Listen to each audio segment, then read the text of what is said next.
Hi, and welcome back to Seabreeze and Tech Alley with RJ. I'm RJ, and this is a continuing series on people and technology, and I'm glad you could join me here for part two of the Seabreeze origin story. People have requested that I at least finish that part of the story. At 16, I was very much starting college and working in a very disappointing location in the English department for a while. And in that department, they had exclusively Apple products. And when they rolled out the Apple, came out with the Macintosh SE, I think was about the time that I was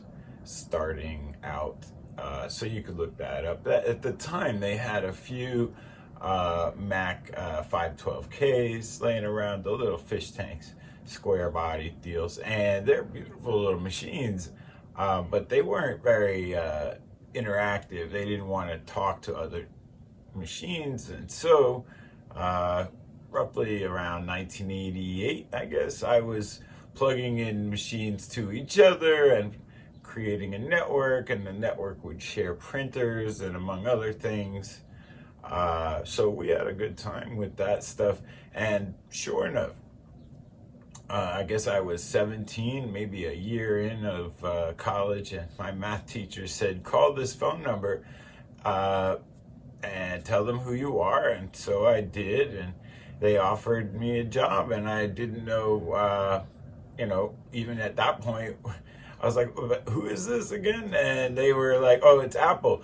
Oh, you mean Apple, like the computer company? Yeah. So at 17, I was working for the company that I thought was at the leading edge of where things were going to be. Even though my first love was with DOS and old-timey mainframes even, my appetite for sharing these machines and being able to get them into the big box stores at the time, Apple had hired me to roll out the product line called Performa. And the LC2, or the LC, I guess, was the first color Macintosh.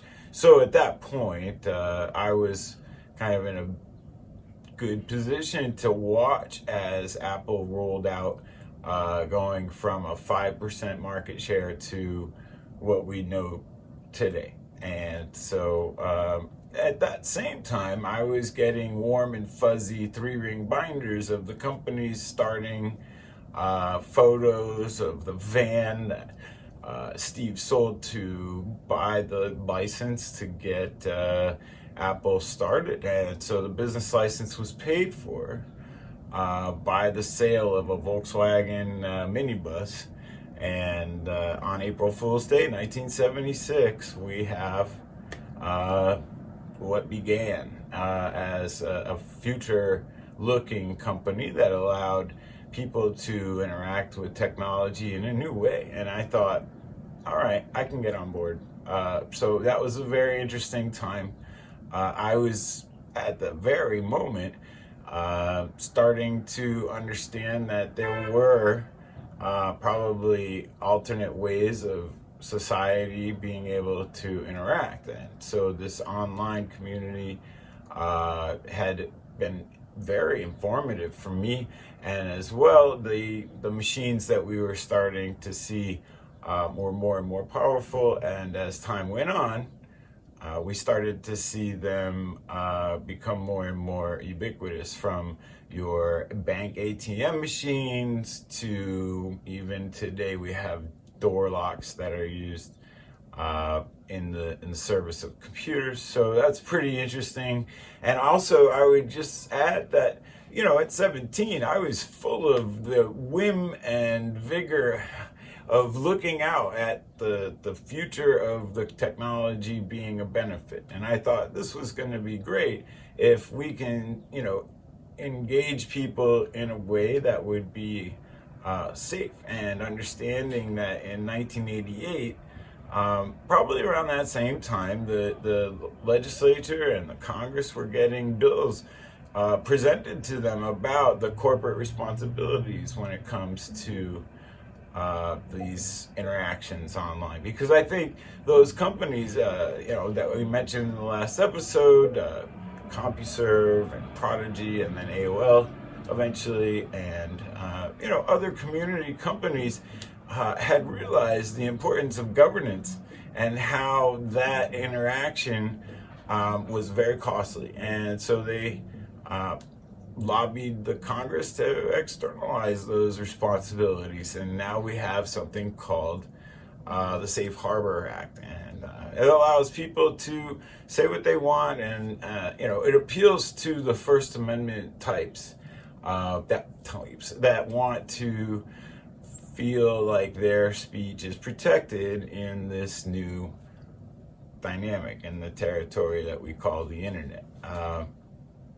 The jury's still out on that, I think, and we're just going to have to see how the gentlemen in this case are going to perform their jobs as moderators and owners of these platforms for communities to get together on. And I think that's at the seat of what is being talked about when we get nervous about international ownership of these companies.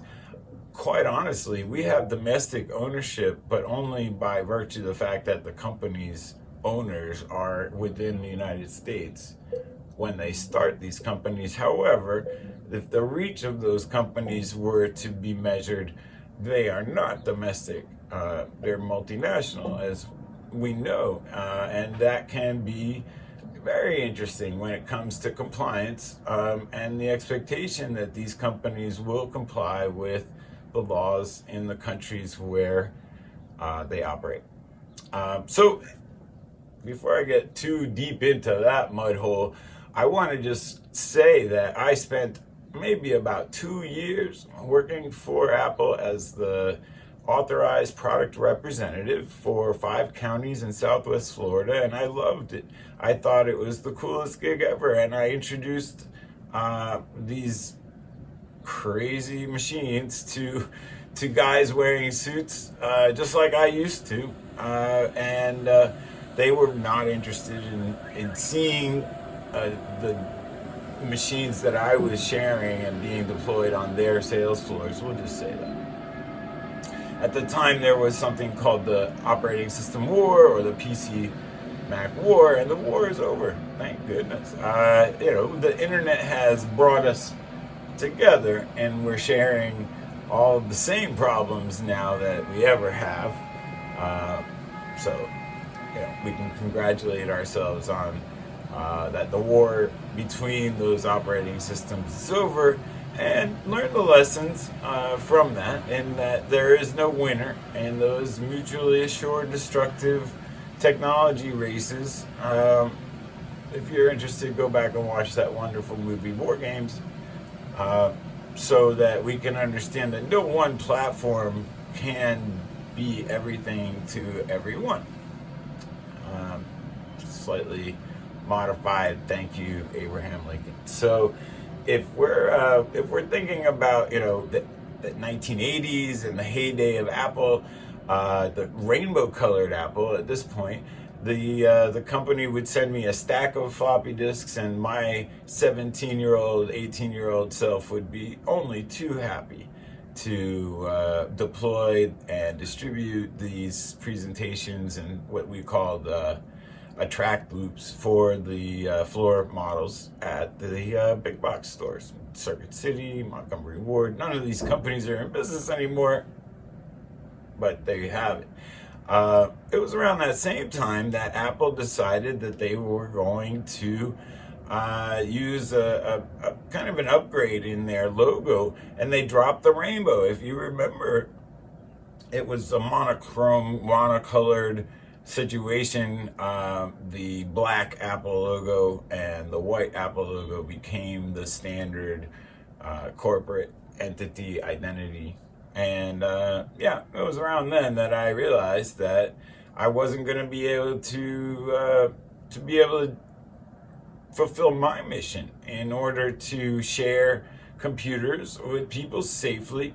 I saw a company that was turning around a corner and becoming, I don't know, a parody of the owner's original vision. At that point, it was necessary for me to quit Apple and join an environmental movement and become a 100% volunteer activist, basically hugging trees for the next 2 years, telling people how great it is to be off the stuff, not dealing with computers much at all. And when it did come time, it was very much in my wheelhouse to generate lists of contacts and database type things. So that was kind of what I ended up doing for a lot of the end of the 80s into the 90s. So it was a very interesting time because, again, with rebuilding society in a new image, I could see how the internet was intentionally doing that with the discovery. As we saw more and more people coming online every day, it became very necessary to, I don't know, put out there some kind of controls that we thought was going to help in the future, moderator rules, and things like that. So when it comes to the state of the internet and its social interaction, I don't think we're dealing with anything new, but people haven't really discovered the idea that this is a territory unto itself, and it has very few connections to a jurisdiction that you and I know about today. And so those attachments to the ground, like, oh, free speech or, rights, these things don't quite have the same value on a place where your digital identity and reputation is, a factor. There was a time when I was very much exploring the options that you could sign into this project, Galacticom, with a different username every time, and it was exciting. We could be, how many Captain Kirks did we see log in? How many Pamela Andersons did we see log in?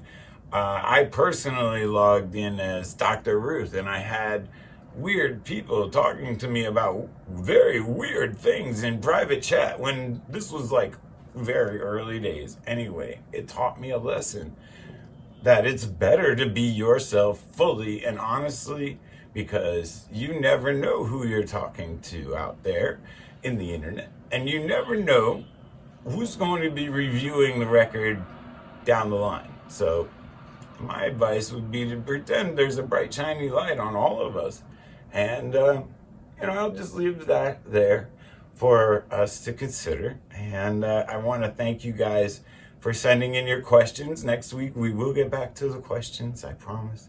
Thank you for tolerating me going through the rest of just some of the lessons that I learned by being an employee for what became one of the biggest companies in the business. But at the time, it was just a thirsty competitor, and the rules were a little bendy back then. And I'd say even today, there's places where the government hasn't gone yet, that these owners of companies, they understand the risks that are involved, but they're trying desperately to externalize those costs, as they say in the boardroom. With that, come back and see me next week. I'll begin the question and answer sessions. Please leave a comment below. I am interested in what you have to say. I know there are professionals in the industry that are working out there, and they watch this channel. So if you're interested in just, tolerating, putting in your 2 cents, I would appreciate it if you can assure me that I'm not leading everybody into a fantasy world that of my own making. I appreciate you guys. This is RJ, listening to the Street Cleaners in Tech Alley for Seabreeze, signing off.